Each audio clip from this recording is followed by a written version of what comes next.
करनी है, परमेश्वर से मुलाकात करनी है, तुम्हें उसके सिंहासन के सामने खड़ा होना पड़ेगा। देखिए रोमियो 14:10 वहां पे क्या लिखा है? रोमियो 14:10 में लिखा है कि हम सब परमेश्वर के सिंहासन के सामने खड़े होंगे, उसके न्यायासन के सामने खड़े होंगे, और परमेश्वर हमसे जवाब मांगेगा, तो हमसे सवाल जवाब करेगा। हम क्या जवाब देंगे? दूसरा कोरिन्थियों 5:10 वहाँ पे भी इसी बात को बताया गया है कि अवश्य है कि हम सबका हाल परमेश्वर यानी मसीह के न्यायासन के सामने खुल जाए, और हर एक व्यक्ति अपने अपने भले बुरे कामों का बदला जो उसने देह के द्वारा किए हो पाए। यानी हम सबको अपना लेखा देखा परमेश्वर को देना होगा, जो भी हमने काम किए हैं। तो हम ये ना सोचे कि हम बच जाएंगे, एक दिन हमें उस महान परमेश्वर से मुलाकात करनी है। वो हमारा सृष्टि करता है, परमेश्वर हमारा सृष्टि करता है, उसने हमें बनाया है। तो एक दिन उसकी अदालत में हमें खड़ा होना पड़ेगा, और वो हमसे पूछेगा तुमने इस पृथ्वी पे किस तरह का जीवन किया? क्या तुम मेरी शिक्षाओं पे चले? क्या तुम मेरी बातों पे चले? क्या तुमने मेरी आज्ञाओं का पालन किया? वो पूछेगा हमसे, और हम बोलेंगे नहीं, हमें टाइम नहीं मिला, हमें समय नहीं मिला। फिर क्या होगा? कहेगा मेरी नजर से दूर हो, मेरी नजर से दूर हो जाओ, मैं तुम्हें नहीं जानता। मत्ती 7:21-22-23 क्या लिखा है? जरा इसको कोई पढ़े। मत्ती 7:21-22-23। यीशु मसीह क्या कहता है वहां पे?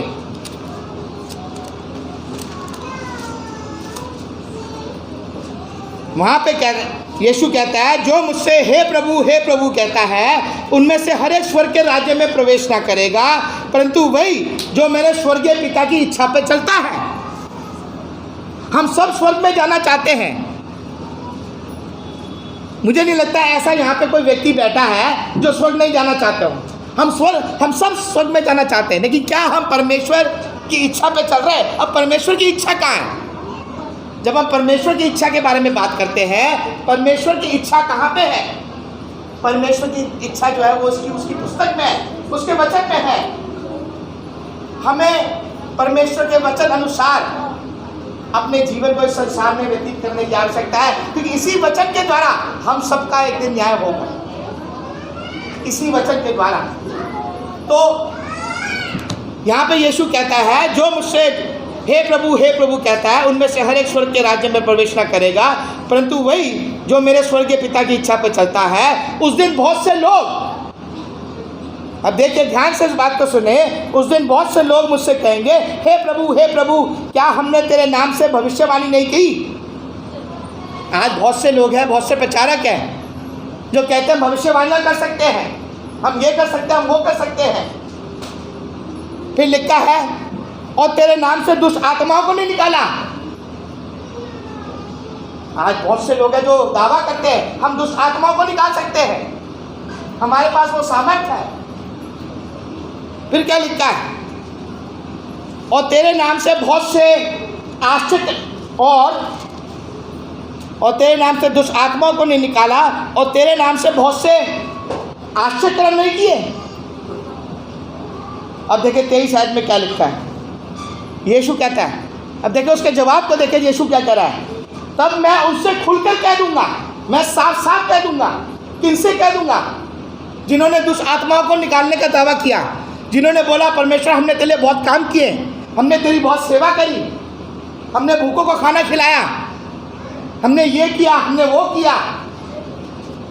23 में लिखा है, यीशु कहता है, तब मैं उनसे खुलकर कह दूंगा, मैंने तुमको कभी नहीं जाना। अब आप बोलोगे यीशु मसीह क्या कह रहा है? जो आदमी दुष्ट आत्माओं को निकाल रहा है, तो यीशु मसीह को तो उसका वो करना चाहिए यार, ये तो बहुत बड़ा अच्छा काम किया उसने, भूखों का खाना खिला रहा है, आश्चर्य कर्म कर रहा है। तो यीशु को तो उसकी वो करनी चाहिए, पीठ उसकी वो करनी चाहिए, थपथपानी चाहिए। लेकिन यीशु मसीह कह रहा है कि मैं खुलकर उनसे कह दूंगा, मैं तुम्हें नहीं जानता। क्यों नहीं जानता? अब एक और बात, सवाल पे सवाल है। एक तो वो कहता है कि मैं तुम्हें नहीं जानता। क्यों नहीं जानता? मैं इसलिए नहीं जानता क्योंकि तुम मेरे पिता की इच्छा पे नहीं चलते। वो एक और बात यहाँ पे कहता है, मैंने तुमको कभी नहीं जाना, हे कुकर्म करने वालों। देखो क्या भाषा का इस्तेमाल कर रहा है, तुमको कुकर्म कह रहा है, दुष्ट। कोई अच्छा काम कर रहा है उसको तुम दुष्ट क्यों बोलोगे? कोई प्रचार कर रहा है, यीशु कह रहा नहीं ये दुष्ट है, ये कुकर्म करने वाले लोग हैं। क्यों है? क्योंकि ये वो लोग हैं जो इस पुस्तक के अनुसार नहीं चल रहे। ये वो लोग हैं जो इसकी शिक्षाओं पे नहीं चल रहे। ये वो लोग हैं जो इसकी आज्ञा के अनुसार आराधना नहीं कर रहे हैं। आराधना, अब देखिए आजकल क्या है, कई तरह से आराधना की जा रही है। जो अच्छा लगता है उस तरह से करी जा रही है। लेकिन नमूना कहाँ मिलेगा हमें? नमूना इस पुस्तक में मिलेगा। ये परमेश्वर का वचन है, सामर्थपूर्ण वचन, परमेश्वर की प्रेरणा से रचा गया है। परमेश्वर स्वयं आज इस पुस्तक के द्वारा हमसे बातचीत करता है। जैसे उसने नूह को एक नमूना दिया किस तरह से उसे पानी का जहाज बनाना है, उसी तरह से उसने हमें ये नमूना दिया इसमें, इस पुस्तक में, नए नियम में, कि किस तरह से मसीहों को आराधना करने की आवश्यकता है। तो जब हम आराधना करते हैं, हम तालियां नहीं बजाते, हम बाजे नहीं बजाते। क्यों नहीं बजाते?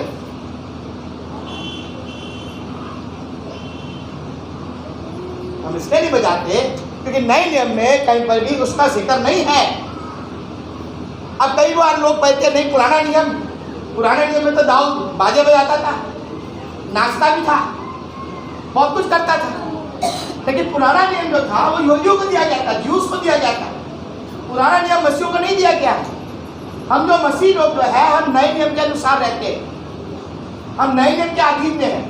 पुराना नियम जो है 1902-14, हम सब इस आयत को जानते हैं। यीशु मसीह कहता है उसने वो पुरानी व्यवस्था, पुरानी विधियां, रीति रिवाज, उस सबको मैंने कीलों से जड़ दिया और उस व्यवस्था को सामने से हटा दिया।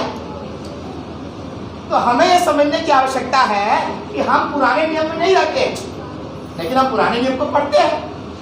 जो पुराने नियम से हमें पता चलता है उस जीते परमेश्वर के बारे में, किस तरह से उसने संसार को बनाया। हमें परमेश्वर के लोगों के बारे में पता चलता है, हमें अपने बाप दादाओं के बारे में पता लगता है जो विश्वास में मजबूत थे, इब्राहिम, यूसुफ, याकूब, उनका विश्वास कितना मजबूत था। हमें प्रेरणा मिलती है कि जिस तरह से वो लोग विश्वासी थे, हम भी अपने विश्वास में मजबूत पाए। तो पुराना नियम हमें पढ़ना है, प्रेरणा लेनी है। लेकिन जब आज्ञाओं के बारे में बात आती है तो हम पुराने नियम की आज्ञाओं के अनुसार नहीं चलते, हम नए नियम के आज्ञाओं के अनुसार चलते हैं। नए नियम के अनुसार हम अपनी आराधना करते हैं, वर्शिप करते हैं, जैसा यीशु ने हमें बताया। तो यीशु कह रहा है, हे कुकर्म करने वालों, मैं तुम्हें नहीं जानता। मैं इसलिए नहीं जानता क्योंकि तुम इस पुस्तक के अनुसार नहीं चल रहे। ये वो पुस्तक है जिससे स्वयं परमेश्वर हमसे बातचीत करता है।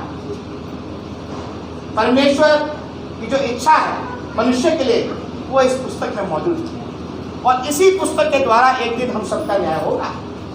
यूहन्ना 12:48 वहाँ पे इस प्रकार से लिखा है। यीशु कहता है, जो मुझे तुच्छ जानता है और मेरी बातों को ग्रहण नहीं करता, उसको दोषी ठहराने वाला तो एक है, और उसी वचन के द्वारा एक दिन हम सबका न्याय होगा। क्या लिखा? जरा पढ़े, यूहन्ना 12:48। जो मुझे तुच्छ जानता है और मेरी बातें ग्रहण नहीं करता है, उसको दोषी ठहराने वाला तो एक है। हाँ। अर्थात जो वचन मैंने कहा है, हाँ, पिछले दिन मैं उसी दोषी ठहरा। अर्थात जो वचन मैंने कहा है वे पिछले दिन में तुम्हें दोषी ठहराए। यानी वचन के द्वारा, यीशु के वचन के द्वारा हम सबका न्याय होगा। सारा अधिकार जो है वो यीशु मसीह के हाथ में सौंपा गया है। यीशु मसीह कहता है, स्वर्ग और पृथ्वी का सारा अधिकार मेरे हाथों में मुझे दिया गया है। तो एक दिन हम सबका न्याय प्रभु यीशु मसीह करेगा और अपने वचन के द्वारा हम सबका न्याय करेंगे। तो हमें देखना है कि क्या हम इस वचन के अनुसार अपने जीवन को व्यतीत कर रहे नहीं कर रहे। एक और बहुत अच्छी आयत है, सबोपदेशक 12:13, सबोपदेशक 12:13 में इस प्रकार से लिखा है, परमेश्वर का भय मान और उसकी आज्ञाओं पे चल, उसकी सारी आज्ञाओं पे चल, क्योंकि मनुष्य का संपूर्ण कर्तव्य यही है। अब परमेश्वर का भय मानने का मतलब ये नहीं है कि आप परमेश्वर से डरे, नहीं, परमेश्वर बहुत भयानक है, इस तरह का भय नहीं। परमेश्वर का भय मानने की बात यह है कि हम उसकी बातों को माने, उसकी आज्ञाओं पे चले, उसकी शिक्षा पे चले।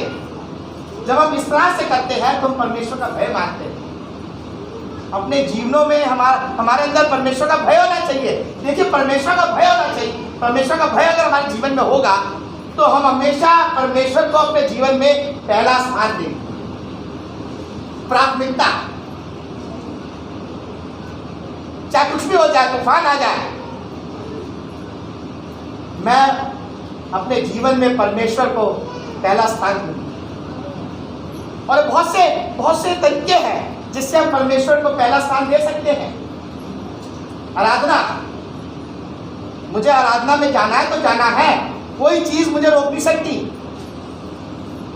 अगर परिवार हमारा, एक मैं वहाँ पे पाठ भाई फ्रांसिस ने दिया दिल्ली में, तो उन्होंने बोला कई बार क्या होता है, संडे के सुबह सुबह हमारे रिश्तेदार आ गए, फैमिली का कोई आ गया, पर हम बोलते नहीं, अब तो हम आराधना नहीं जाएंगे क्योंकि खाना बनाना है, फैमिली के लिए खाना बनाना है, रिश्तेदार आए वो उड़ जाएंगे, बुरा मान जाएंगे। होता है ना, हमारे चाचा आए, हमारे मामा आए, वो बुरा मान जाएंगे, मुझे तो खाना बनाना है, आराधना बाद में कर लेंगे। परमेश्वर देख तो नहीं रहा, परमेश्वर तो स्वर्ग में बैठा है, उसको क्या पता मैं खाना बना लेती हूँ, आधे घंटे लेट पहुंच जाऊं, क्या हो गया, अगले संडे देख लेंगे, अगले संडे देख लेंगे। संडे ऐसे चलता रहता है, फिर एक दिन क्या होता है, आराधना में आना बंद ही कर देते हैं। प्राथमिकता, देखिए आपका संबंध परमेश्वर के साथ मजबूत होना चाहिए।